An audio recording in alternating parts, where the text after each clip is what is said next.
Hi, I'm Sean Carruthers, and welcome to How Do I on Butterscotch.com. This series we're taking a look at the new TouchPad tablet from HP. This episode we're going to look at what the TouchPad actually is.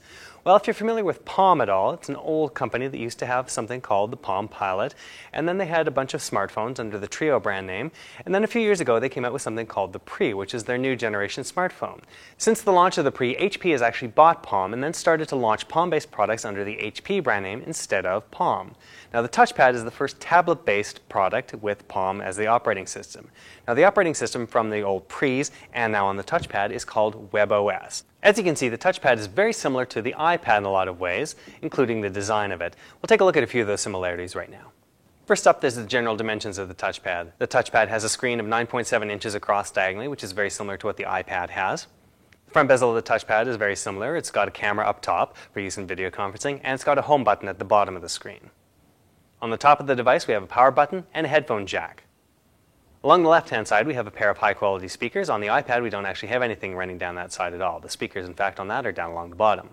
On the right-hand side, we have the volume rocker for going up and down in volume. On the bottom, there's a USB connector for connecting to your power or connecting to your computer.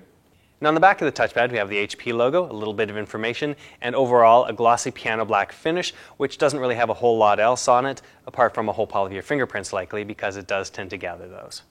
Now, inside the TouchPad, we have some of the usual components, like Bluetooth for connecting to audio headsets or to other computers, or to, say, your phone.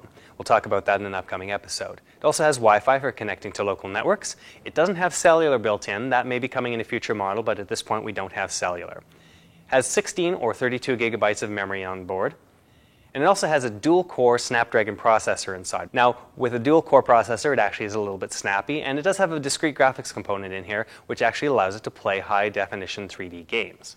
Also included in the box, of course, is a USB cable for connecting to power or to another computer, and it does come with a power adapter that has a USB jack on it so that you can plug it in. Now, the TouchPad also has something called Touchstone built into it, which is basically magnetic induction. This allows you to lay it on something called the Touchstone dock and charge it without actually having to plug it directly into a wire. We'll talk more about Touchstone and Touch to Share, which is a feature that's enabled on this, in an upcoming episode. Well, that's a look at the TouchPad from HP. Don't forget to check out the other parts in the series. We'll show you other things you can do with the TouchPad. You can see the show notes for this part and the other parts in the series at Butterscotch.com.